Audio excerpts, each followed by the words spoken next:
Hey everyone, welcome to part 2 of this series analysing the comeback by Machine in the US Nationals 2019 men's final. In this part we'll see a clean hold for Machine despite heavy pressure from Sockeye, and then the Sockeye O-line confidence drops sharply as they make a number of execution and miscommunication errors. The Machine's D-line offense, Kurt Gibson and Johnny Bansfield take no prisoners as they quickly convert 3 clean breaks in a row. If you like this video then give it a quick share, and to see the next part as soon as it comes out then sign up to the Felix Ultimate Beehive on Patreon. This point starts with the Sockeye handler defenders heavily overcrowding the middle of the field, encouraging the disc to go out wide to Keegan North. North finds Joe White with a 25-yard inside break down the sideline, and Evangelides, North and Gibson work the disc over to the far side. Gibson is fouled on the force, so the pressure put on by Goulson doesn't count for anything. Gibson called a foul on the throw. From this moment on, it's the Gibson, Yanis and White show. The Sockeye defenders near the disc switch effectively, and Gibson has to work to get the disc centered. Sockeye attempt the same kind of switch after White releases the disc, but White and Gibson connect to punish it this time, White immediately cutting away from his new mark for Gibson's high release backhand down the line, and then taking some fairly late contact from the Sockeye defender.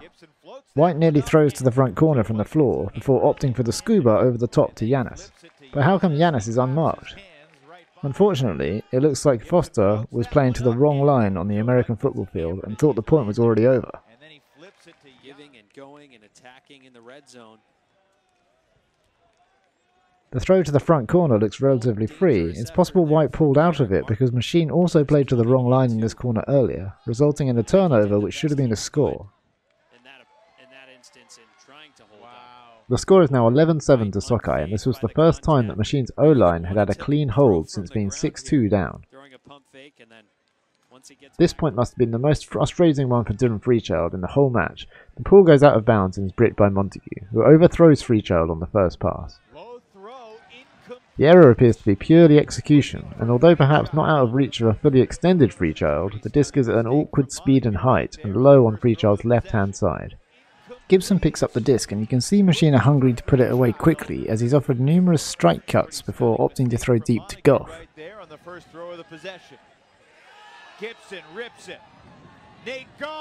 Goff's cut started from the far side, where Gibson looks fairly early in the stall.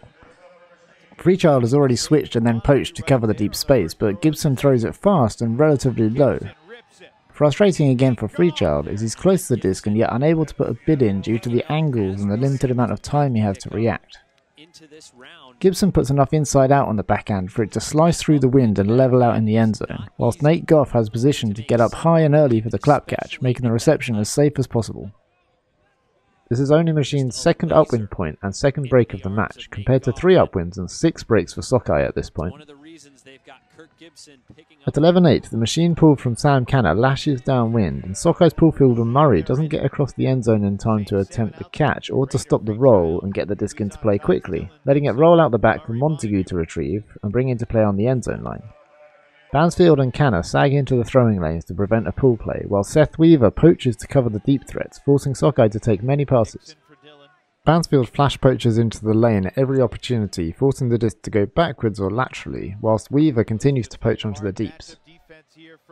Peter Grappi almost gets a sneaky poach block on Tice, and then denies what looks like a sensible attempt to switch by Weaver. Tice sets off deep to punish the confusion, but Sam Canner is wise to it and is covering the cut, so Weaver finds the free player, Dixon, on the far side. Have a look at this sequence again from Bansfield's point of view. He moves away from Dixon after he releases the throw, seamlessly picks up the nearer free player Murray, and is always hunting the block, poaching into the lane and then quickly closing down Murray when he's the most obvious throwing option. Trent Dillon gets the disc and Bansfield poaches off the dump, arguably double teaming to put some unexpected pressure on Dillon from his blind side. This contributes to a miscommunication between Dillon and Murray, with Murray starting to move just as Dillon releases the disc. The pass arrives high and behind and on the non-dominant left-hand side of Murray, bouncing out of his hand. Bansfield and Gibson waste absolutely no time in converting the score downwind, with an expert backhand from Bansfield leading Gibson out to the space for the sliding catch and Machine's second break in a row. Bansfield's throw here is being pushed down by the wind, which he counters by throwing it up high into the air, giving it enough hang time and meaning that he can release the disc early, putting it out in front of Gibson to run it down and secure it with a clap catch for Machine's third point in a row. Kurt Gibson keeps the disc in his hands for the next pull, and the Machine D-line chase it down, hungry to get their third break in a row. Again, the Sockeye O-line misfield the pull, Kosednar losing a couple of seconds by letting the disc drop to the floor. Weaver comes flying through to stop the first pass. Kosednar does well to fake the first look, but when he turns to look downfield there's a miscommunication and Alangulan bursts through with the interception.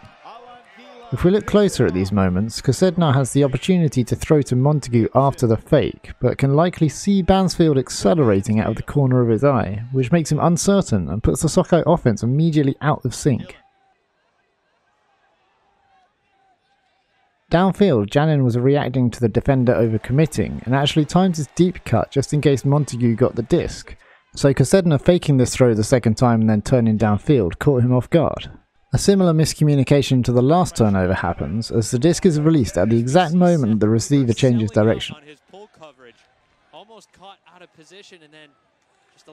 The disc is offloaded to Bansfield and then to Gibson, and the Machine stack reforms as these two work it at the back. Gibson throws a lead pass out to Bansfield towards the near sideline, and Canner has timed his cut expertly for the scoring flow at the front corner. Note how Bansfield positions himself directly opposite to the force, meaning that a throw to either side is equally viable, which gives Dillon an impossible task as the dump defender. This is a classic leading reset pass which actually resulted in a turnover between the two earlier in the game, but when this move works, it puts the offense in a very powerful position and directly punishes Murray's face marking at the front of the stack by changing the angle of attack significantly. This rounds off 3 clean defensive breaks for Machine. Miscommunications and execution errors have crept in for Sockeye and taken away their confidence, meaning the smart application of pressure by Machine's defenders, particularly Johnny Bansfield, has escalated this lack of confidence and hesitation into turnovers. For Machine's D-line offense, Gibson and Bansfield have been unstoppable, converting the last 3 turns into scores quickly and clinically. In the next part, we'll see a contentious foul call, that block from Alangulan, and more of Gibson and Bansfield dominating on offense. I hope you enjoyed this video and I'll see you again soon.